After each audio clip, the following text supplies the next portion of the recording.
Sorry about that. Oh, Recording. you're good. You're good. Okay. So if you missed the intro, you'll have to go see my intro on the first parent conversation. We're going to talk about materialism today. Materialism, it's defined as a tendency to consider material possessions and physical comfort as more important than, say, spiritual values. Now, in this day and age, people are being programmed, literally programmed to define themselves based on what they have instead of who they are. I'm sure that you've heard the play on an idiom, he who dies with the most toys wins. Now, it's not my favorite, but I have heard it many times. A person who's focused on objects, on stuff, on ownership, wealth, we might call them materialistic people.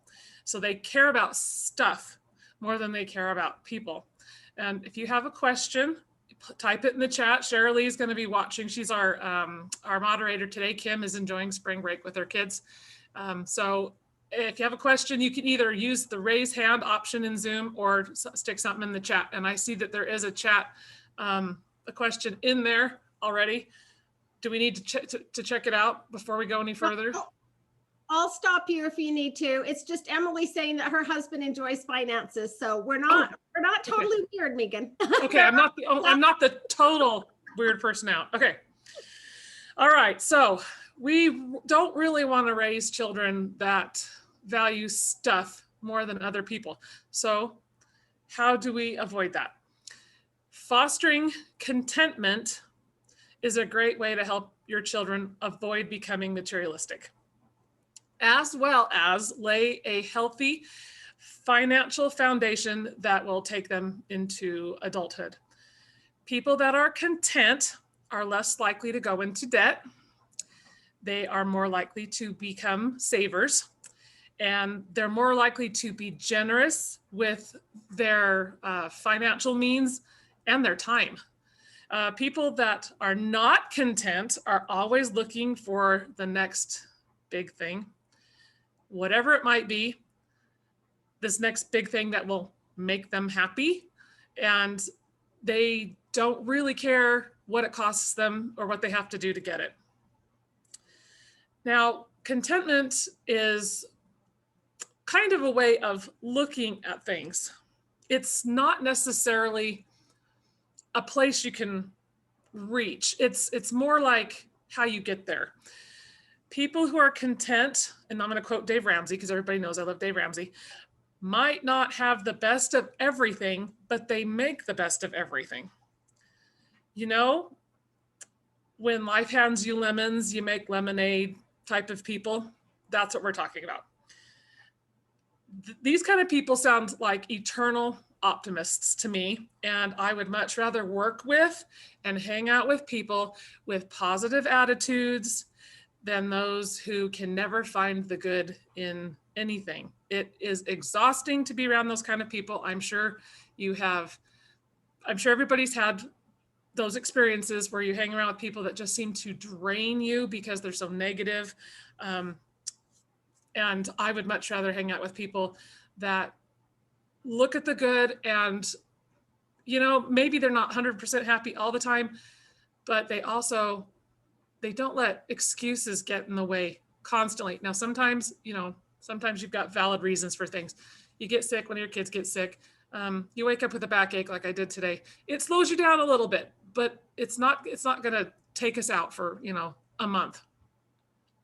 So attitude and being content with just how things are going and making the best out of what you've got is definitely contentment. Now, I have been guilty of this in the past. Have you ever told yourself, I'll be happy when, and then fill in the blank there? So a good example of, the I will be happy when mentality can be a good example of discontentment, which is the opposite of contentment. We can't I'll be happy when my youngest kid gets in kindergarten. I'll be happy when I get this car paid off. I'll be happy when I get new carpet. We can't let that determine our happiness, because every time you draw a line of I'll be happy when, and you cross that line, it gets moved. So this isn't to say that you can't set and work on and achieve and even celebrate small goals along the way, but don't refuse to allow yourself to be happy just because you don't have whatever it is you think you need to be happy. We should be happy anyway. A state of contentment, like I said a little while ago, is not something, it's not like a check off, you know, oh, I'm finally content, yay. It's the way you handle the list of things to do. It's not a check off sheet, but it's the way you handle what you're working on. Now I want to stop and see if anybody has any questions or comments, because I want to go on a related tangent. But I'll give it a minute.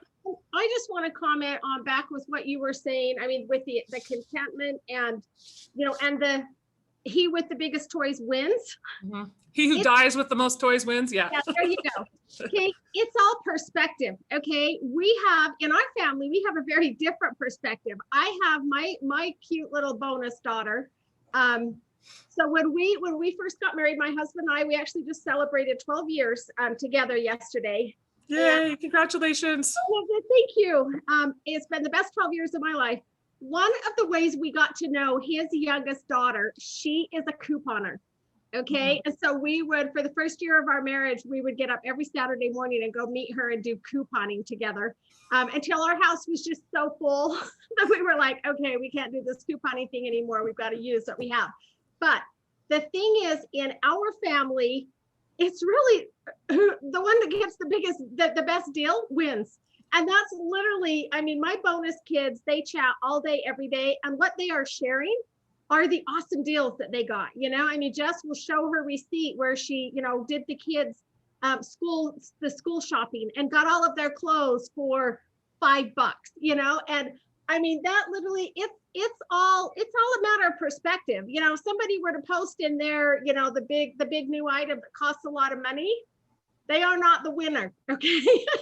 I mean, we'll all celebrate with them and go, you know, okay, woohoo, we're glad that you're happy, but they are not the winner. In our family, the winner is the one who gets the best deal, or who, you know, who has achieved that goal of saving money for the thing that they want. So it's all about perspective. It's what you make important. I saw Holly in the chat said that her family's like that with yard sales. I love yard sales, and I don't mind secondhand stores. Yeah, when I go shopping, it's all about the deal for me, especially since I sell online. It's all about what kind of deal I can get and then flip what I've got and what kind of return on investment I can come up with. So yeah, and I do hit yard sales when the weather's good, especially in more affluent areas of northern Utah. Anybody else have any comments about what we've talked about so far? Or questions or anything? Okay. All right. So this tangent that I feel is related, we're going to take off on. I want you to just kind of close your eyes, and I want you to picture yourself as a preteen or a teenager, and think about the group of people that you would have called your friends at that time. Did you ever have any friends that tried to convince you to do something you didn't want to do? Or maybe they tried to talk you into buying something that you really didn't want to buy, or that you didn't even need, or maybe they wanted you to spend your money on something for them. We all know what peer pressure is. Why do kids give in to peer pressure? Anybody have any thoughts on it? Throw it up in the chat if you think you have a reason why kids want or will give in to peer pressure. To fit in. To fit in, exactly. There's number one, acceptance. Yep, I see Alex put acceptance. What are some of the other things that I found? If anybody else has one, go ahead and throw it out there. Let's see. They want to be liked. They think they might, they don't want to be left out. Fear of missing out, right? They whereas I lost my spot. They don't want to be made fun of. How do we keep kids from caving to peer pressure? Do you think that somebody that is content with who they are is less likely to cave into peer pressure? I really do. So I think that teaching your kids to be content with who they are and where they are in life and what they have is not only good for their finances, but I think it's good for their psyche. There you go, high self-esteem. And part of high self-esteem, thank you, Holly, is being content with who they are, kind of knowing who they are. And it's an ever-growing problem, but parents can be very, very influential on how they feel about themselves, especially the younger they are. Now, as you get to be teenagers, you don't really 17-year-olds don't want to talk to their parents very much, but if they've had a good foundation as younger kids, they're more likely to talk and want to talk to their parents. And each kid is different, so keep that in mind. But I would venture to say that kids that are content feel better about themselves, and those that feel better about themselves are less likely to cave to peer pressure. So, yes. A lot of this goes back to what we talked about last week as well, and the knowing where they're headed. Okay, when they understand. Okay, so if they set their goals and they have their financial goals and they understand that, kind of as Dave Ramsey says, we're going to live now like nobody else so we can live later like nobody else. That's going to help them through this because they understand where they're going. They understand that down the road, living, saving, buying the car with cash instead of putting it on credit, and all of that is going to lead them to this piece. And it doesn't necessarily even need to be lots of stuff. Okay. Maybe there will be stuff that they want, but maybe it's just the piece of knowing, that financial piece of being debt-free, of having, of not having to worry about finances. So a lot of it goes back to what you talked about last week, helping them understand where their choices now will lead down the road. Yes. And that is I talked about this a couple weeks ago. It's pretty powerful to teach children that through their work, through their goals and planning, they can have an impact on their own outcome. That's a huge thing. I think that was week 2. That would have been, let's see, today's 29th, about the 15th of March that we did that one. And if you want some more information about the whole car loan thing that Shirley mentioned, we threw up a link to a little video that Dave Ramsey had done. It's on YouTube about how to go through your life with never having a car payment. Basically, it's a free car if you structure your finances correctly. But that's another tangent. We're gonna turn back onto the main road. If anybody doesn't have anything they want to add or any questions to ask, and Shirley, did you have anything else you wanted to say about that? No. Okay. All right. So yes, goals with your children, help them understand what they do now will have an impact on their future. Being content has its roots in 2 things: stewardship and gratitude. Now, stewardship is a word that not a whole lot of people use it. You tend to see it in scripture if you're a Christian and believe in the Bible. And it's defined as the job of supervising or taking care of something. Pretty simple definition. If we can teach children that they have a responsibility to do the best to take care of everything that they have, regardless of what it is, money included, anything that costs money, anything, then we can teach their young minds to value what they have. I'm the oldest of 4 daughters, and my sister, just younger than me, is an accountant and she makes pretty good money. And she used to joke, and I think this was half joking. She says, "Oh, if it's broken, throw it out and get a new one." And sometimes you have to do that, but not always. And I've mentioned this before too. I've I've heard kids get upset with their cell phones or other electronic devices because they're not moving fast enough, and throw them across the room against the wall. We're talking $1,000 piece of equipment here. We need to teach them to take care of what they've got. And they're more likely to do it if they've contributed to obtaining that item, if they have some skin in the game, so to speak. Anybody wants anything? Shirley, I see your brain turning. Yeah, I just have a funny story with that, okay?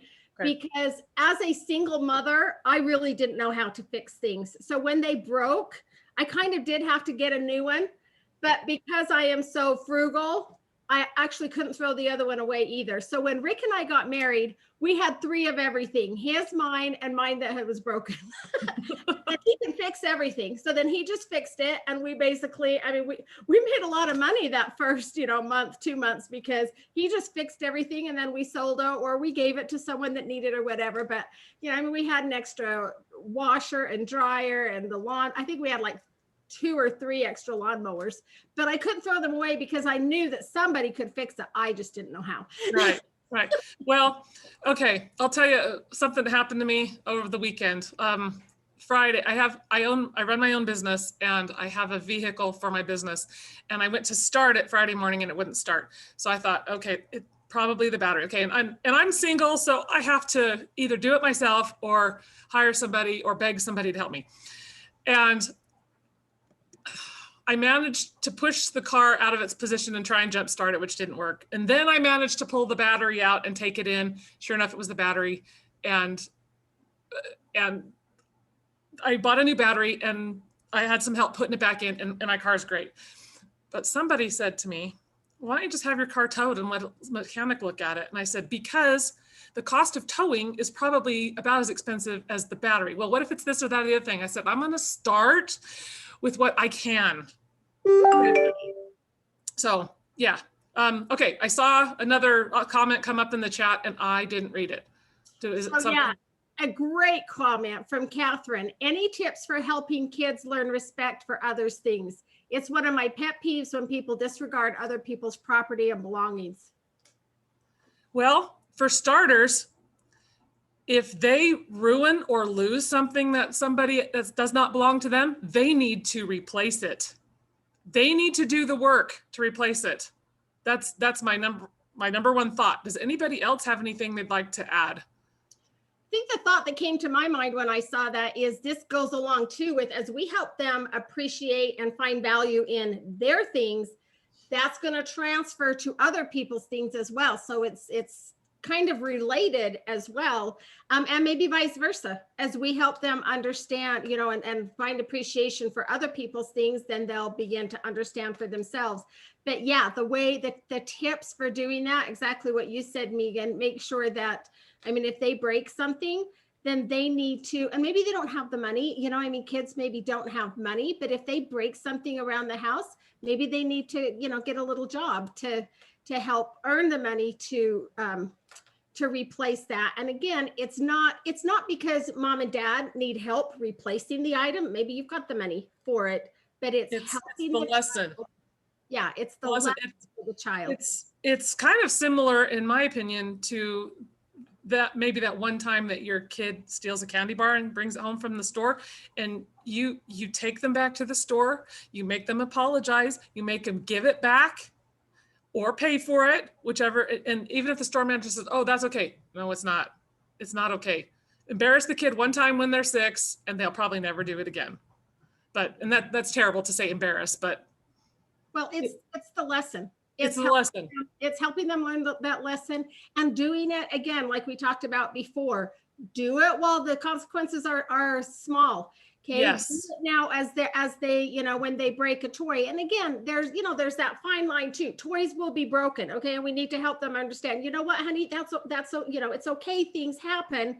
Now let's. Again, you want to have that fine line. You don't want to have them a big punishment for a small infraction. Yeah, it depends on if it's an accident or intentional too. Yep. So, Catherine, did we answer your question sufficiently? I hope. Yep. Yay. One for us. As far as taking care of things, and the whole, if it's broken, buy a new one mentality, the first main thing, we should probably exemplify that. We should take care of our own things. We should, if we have to buy a new one, we're gonna have to budget for it. Try and fix what we've got. I like this car. I mean, it's not a new car. It's 12 years old. It's got 100,000 miles on it. But you know what? It's a Honda, and I'm going to keep taking care of it because Hondas will go forever if you keep taking care of it. So, we've defined stewardship and talked about that a little bit. Now, we all know what gratitude is, but I wanted to read to you the definition that's in the Oxford Dictionary because I like what it throws in at the end, okay?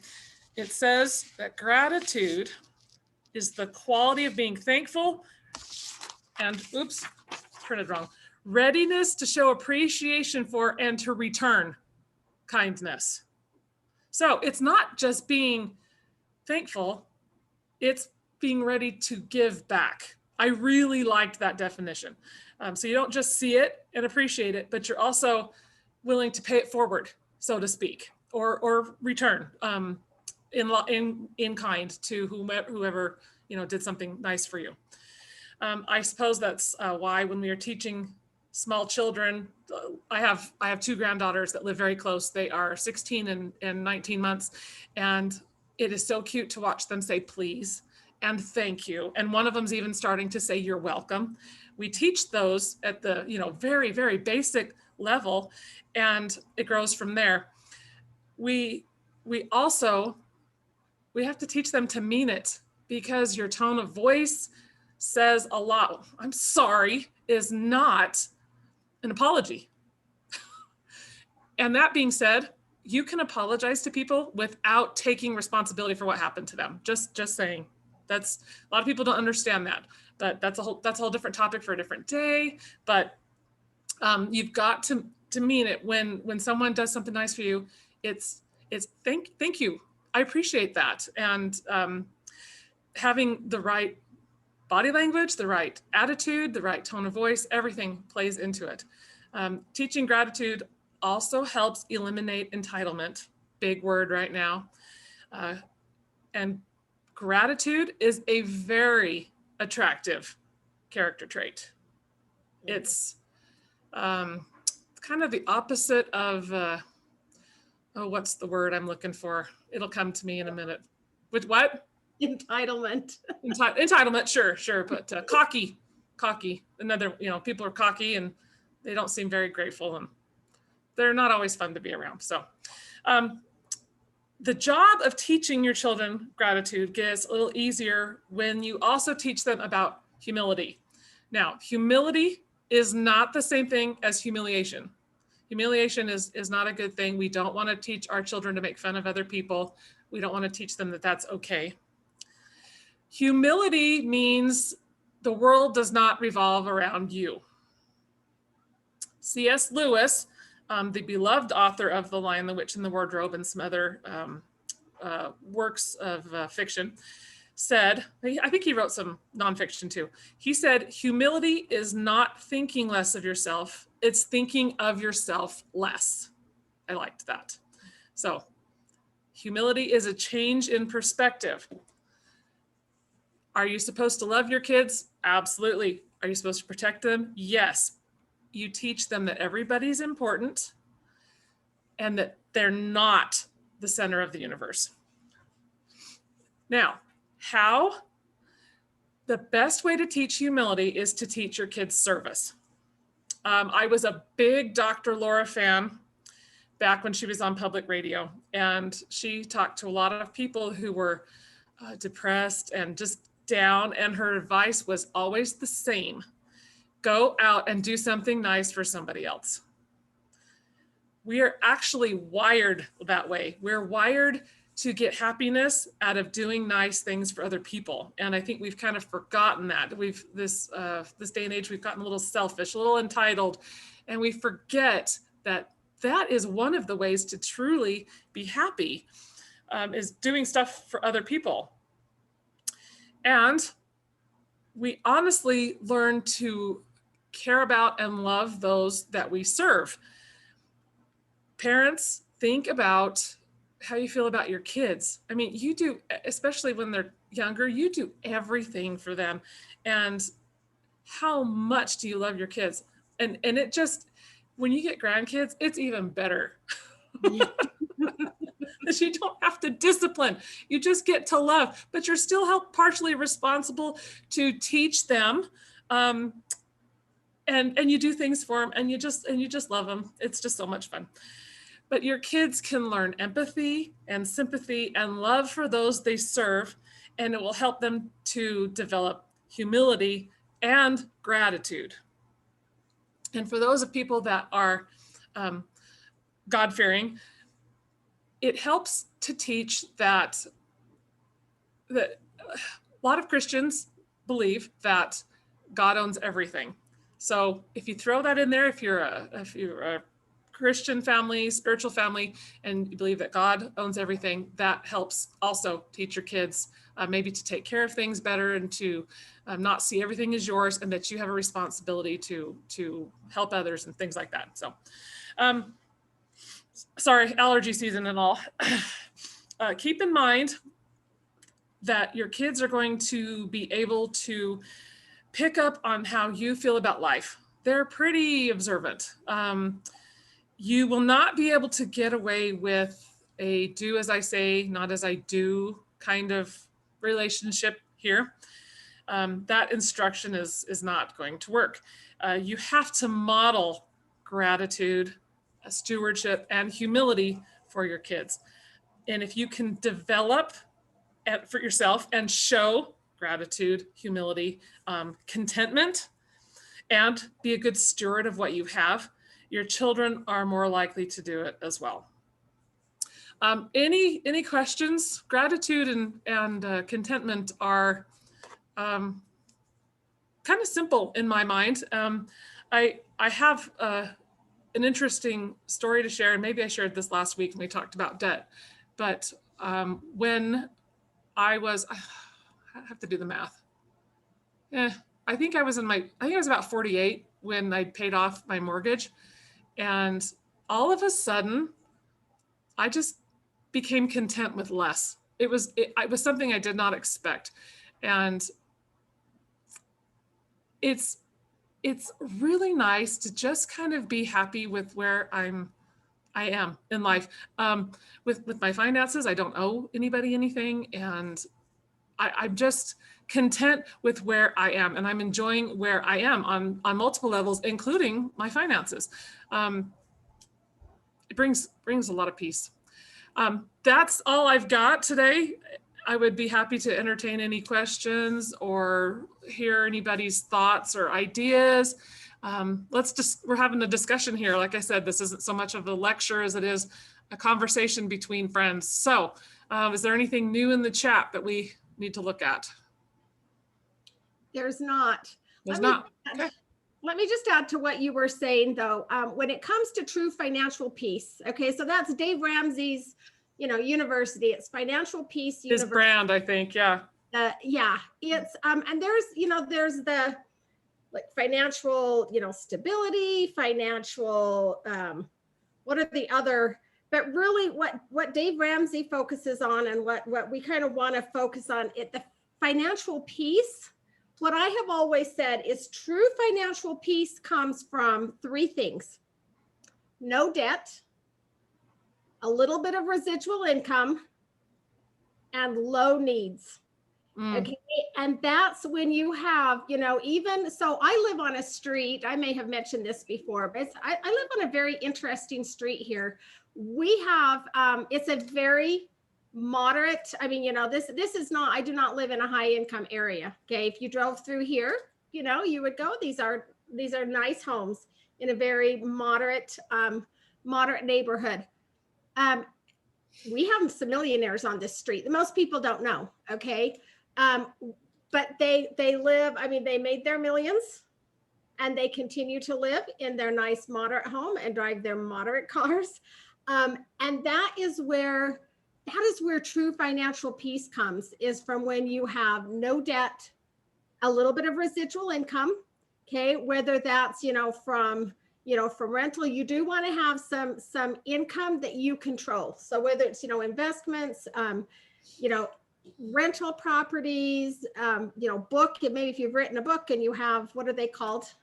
Royalties. Yeah, royalties. A business that you own. I mean, something that you have some type of an income that you control, and the big thing is really low needs. Okay. So we kind of joked. I mentioned already, yesterday was our anniversary. My husband walked in on Friday night, and he had built me this beautiful desk. I sit on my couch and I work all day, and I actually ride a bicycle. So I ride my bicycle all day while working on this couch. So he had built me this desk, but I was just like, oh dear, we kind of laughed yesterday when I was with my son. I said, and honey, tell them what I got for you. And he looked at me all confused. And I said, that's right. Absolutely nothing. Because we don't need anything. And I didn't plan on him getting me anything. And then I was kind of, I was thrilled and horrified when he walked in with this incredibly beautiful desk that he built, from pictures.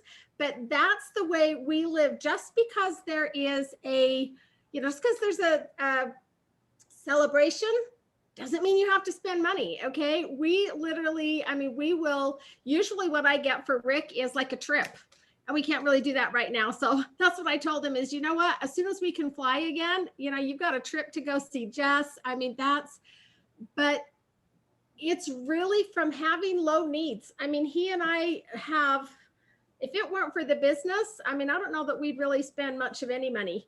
Okay.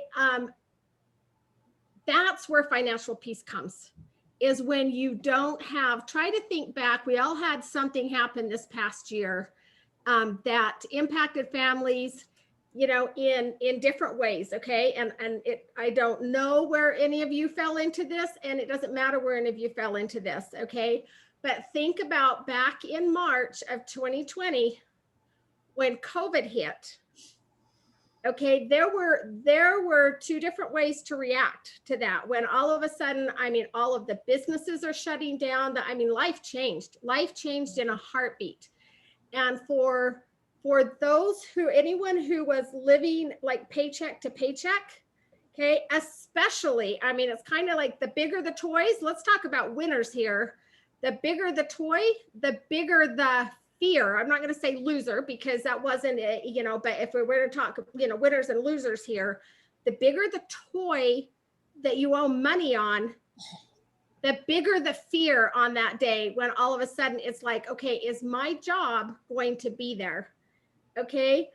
For us, we happen to be in a position, we have absolutely no debt. The house is paid off. We have a little bit of residual income, and we have very low needs. So that really didn't impact us at all, other than we were absolutely filled with gratitude that we weren't impacted, because we knew that there were a lot of families. And here's the really awesome part. Because of that, we were able to reach out to others and help them. We were able to, go through and consider each one of our children and go, okay, what's going to happen with their job? Is their job going to be impacted? Or are they okay? And we were able to reach out to the kids that needed it and say, hey, we're here. We have some funds if it's needed. We were with our renter, we have a couple of rental properties. Because we're in the position that we're in, we don't owe mortgages on them. We paid cash for our properties. We were able to reach out to them and say, hey, if you're able to pay rent, wonderful. We were very blessed. Our renters were able to pay, but we were in a position that if they weren't able to pay, we could have helped them and worked with them in that way. So huge blessing. Yes. And Emily is saying, I like the idea of experience gifts and, homemade gifts. And you'll notice that that's what we really try to give here. We want to give you guys experiences with your families. Okay. And yes, a lot of times that comes in the form of a game because that's something that we can, kind of like purchase in bulk and, get games out and stuff. But yeah, experience gifts. You guys, you don't need a lot of stuff to be happy. Okay, and yeah, I want to speak on that because my house is full of stuff for a variety of reasons. I've brought, multiple families together and whatever. But yeah, we're at a point, that's quite honestly why right now we want absolutely nothing. That's why we don't really get anything for celebrations other than experiences. We give each other experiences. So anyway. Yeah. Well, thanks for sharing that. Did we have any questions on the chat that needed to be addressed? Just lots of great comments on Christmas. I always try to make at least one of our kids' gifts by hands. And you guys, and that's what's meaningful, okay? When it's made by hand. I mean, that's what was so meaningful about the desk. My gifts to our siblings are also handmade. I love that. The experience gifts, homemade is a super great idea. Yeah, a lot of comments about the experience gifts. Okay, I thought I saw one question. I had a question. Okay. That was mine from earlier. My wife and I talk about the idea of being content but not complacent. Okay. And I think that's really good advice. It's kind of hard to know when you are content, and I guess it's like you're content, like you're happy with what you have, but it's also good to always want to keep growing. How do you kind of have a balance between yeah, I'm happy with what we have, but I do want our family to have better in the future at the same time? So for me, that's really hard to balance. What are the steps then to get there? Does it involve a lot of debt? Does it involve planning for the future and saving and setting small goals and celebrating the small achievements? I agree with you. It's complacency and contentment don't have to go hand in hand. But I think it's perfectly fine to say, okay, we have this modest home, and you know what? I'd really like one, a little bit bigger with a 3-car garage someday, and make a plan and work toward that, and just do it responsibly. Alex, does that help? Yeah, that makes sense. Okay. Yeah, I love that. And that's really what, like Dave Ramsey talks about that a lot, that, you know what? It's okay to go buy the brand new car. If you want the big toy, go buy the big toy, but only if you could pay cash for it. And of course you have everything else in place. You've got your emergency fund in place. You've got your, you're working on your investments, you're saving for, the kids' college and whatnot, so, but yeah, when you also don't want to necessarily, be a hoarder. You don't need to die with thousands. Okay. Because here's the thing. You don't need to leave your kids a lot of money because you're going to teach them how to handle money. They're going to have their own. So absolutely, when you get to that point, when you have that financial piece and you've got that foundation in place, then you spend and you enjoy. That's one of the things that I really love right now. I mean, I used to think as a single mom, I guess I'll share just a little bit here. I mean, I used to think, how do people, what do people do if they, there's death in the family and they have to, purchase an airplane ticket or whatever, it's really nice now to be able to go, okay, I have a grandson that's getting baptized in New York on May 15th. And you know what, if we're able to fly by then, which I'm hoping that we are, it's really nice to just be able to go out and say, yeah, we can buy those flights. We can, I mean, when we want something, when my husband wants a new tool, I encourage him to go buy it. He does the same with me. Just make sure that you're buying it with cash. Okay. You're not going into debt for it. And again, yeah, make those goals. I love what Meagan said, determine, okay, what do we want now? We're in this home. We want to step up a little bit. What do we want? And what's our plan to get there? Yeah. You're not buying more than you can afford kind of thing. I'll share with you just a little bit of what happened to me in the last year. Now I mentioned that it was in 2015 that I paid off my mortgage. Last year I went through a divorce, and I did not keep that house. Now we had a rental home, and I did get that, but it was paid for, and it's in another state, and one of my children was renting it, and then they decided to move back to Utah. So I sold that home, and I'm currently in a really teeny cute apartment. I have very little because very little fits in here. But I sold that home, and I pocketed that money, and I'm just adding to it because while I'm content right now, I'm not complacent to be here forever. and I'm saving and going to make a smart decision on when to buy my own place. And I intend to do it with cash. So go me, right? And you're doing very well. Thank you. Thanks. Making progress. Yeah. Making slow progress. So hey, if you have extra money right now, I suggest putting a little bit in the stock market. So mutual funds. But okay, anything else? I can help you with that. If anybody needs that, that's what I do. So I can help you with that. Another thing I should mention, if any of you want to put together a game plan, okay, I can help you put together a game plan. It's totally free. But that gives you a picture. You really need to know where you're at. In order to be successful financially, you need to know where you're at. So if any of you would like to do, to do a game plan, let me know. I would be happy to help you do that. There's absolutely no cost for that. And it can give you a good picture of, okay, here's where we are. Here's where we want to be. Now, what do we need to do to get there? We've also in the My Discovery Destination communities, well, Discover Family Fun is what they're called now. Every Friday, you'll see a link to a financial blog. And when I did it, the beginning of 2020, I started very basic steps on how to get your financial picture in order. And you can go back and look at that too. But some people really would just like somebody else to hold their hand and walk them through it. And Shirley can do that too. So did we miss out on another comment in the chat? Nope, just okay. Alex and Emily, somebody thinks they're being funny. Game plans are so important. It's important to know how much you need to invest so that yes, absolutely. So there you go. Okay, well, I appreciate you guys. This has actually been a lot of fun. The last 4 weeks, I like doing this. It's kind of like speaking. I don't mind speaking. The prep work sometimes, but this has been fun, especially with so much participation. And we will be doing more. The schedule we posted, not sure if we're gonna keep going, start next week, or if we're gonna have a little break, maybe for spring break or whatnot. I'm gonna go play with a new grandbaby, so I might not be here. So, hey, let's actually if you guys could raise your hands or turn your camera on and raise your hand that way.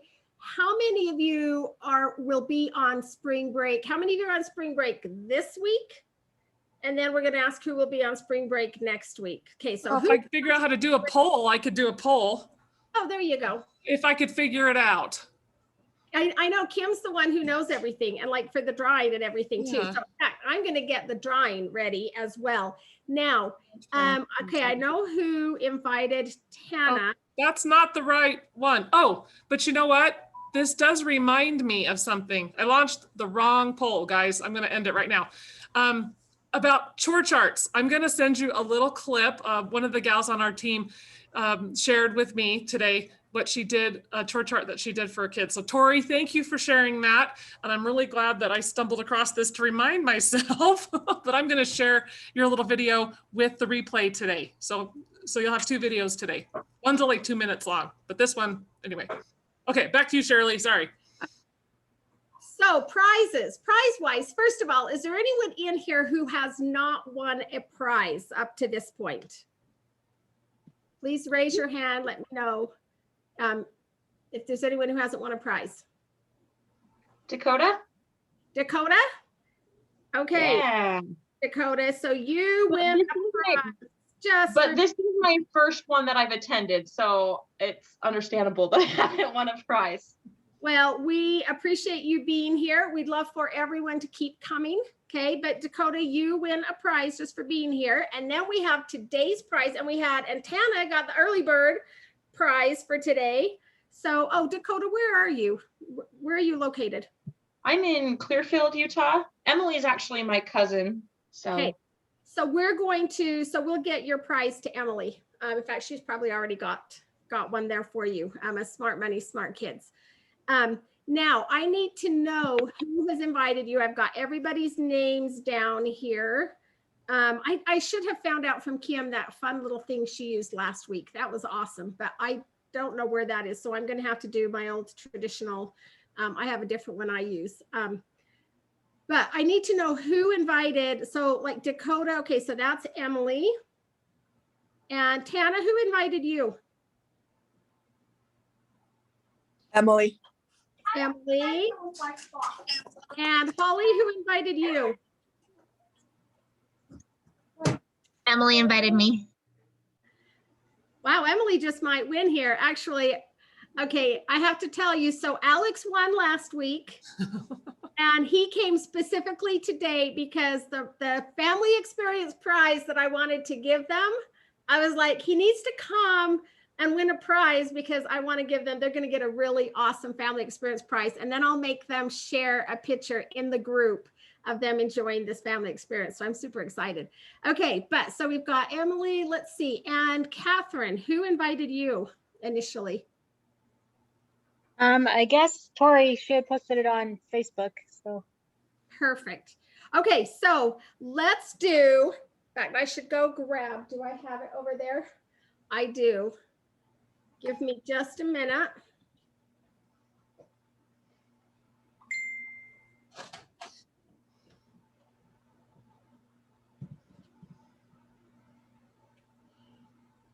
Okay, so today's prize is for the big game, the life card. It's in the cards, okay? So we're going to do, I've got you all here in a scrambler. I don't know what it's called. Anyway, so everyone in the room is in the scrambler, plus Emily has some extra and Tori has an extra for inviting people.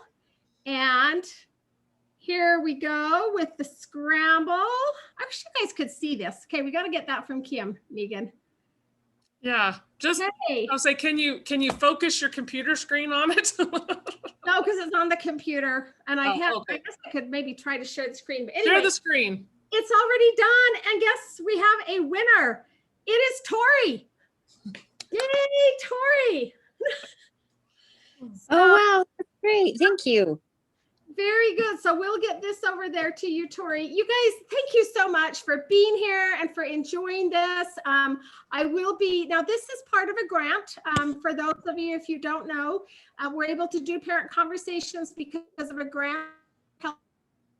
And I do need to report on that. So we appreciate you being here. That will, obviously they want this, their funding to impact as many people as possible. So we need to report our numbers, you know, for each week. We appreciate you being here. We appreciate you inviting others to come. All of these are also available on YouTube. And those are also, that's, you know, part of it too. So if you have others that you can share that with as well, we appreciate that. We will be sometime in the next couple of months, we'll actually be applying for that grant again so that we can continue these beyond, I think it's May. So if you've enjoyed these, you know, please share them so that we can continue them. The next topic, as Meagan mentioned, we will definitely be meeting next month or next week. We're not sure of the topic. We're still kind of working on that. And so, but it will be a great topic. It might actually, we might want to just follow up with the 529. How many of you here are interested in learning about the 529 investing for kids' college? Raise your hand if that would be of interest to you. I can't really see any hands. I don't either, but we did have some interest. Oh, I see Catherine's got her hand up. And I think I saw Alex raise his hand. Okay. So, or even make a comment in the chat. But so we'll either do that or we'll start. The original plan was to start into our next topic. We'll be working with Tim Keaty regarding the Prosper program, which is, that's a program that's normally like $300 a family. And working with him, we're going to be able to provide this to you guys again through the grant funding. So we hope that we'll continue to get your support on that, and definitely please spread the word. So thank you everybody for coming. Real quick, just what is the Prosper? What was it called? The Prosper something?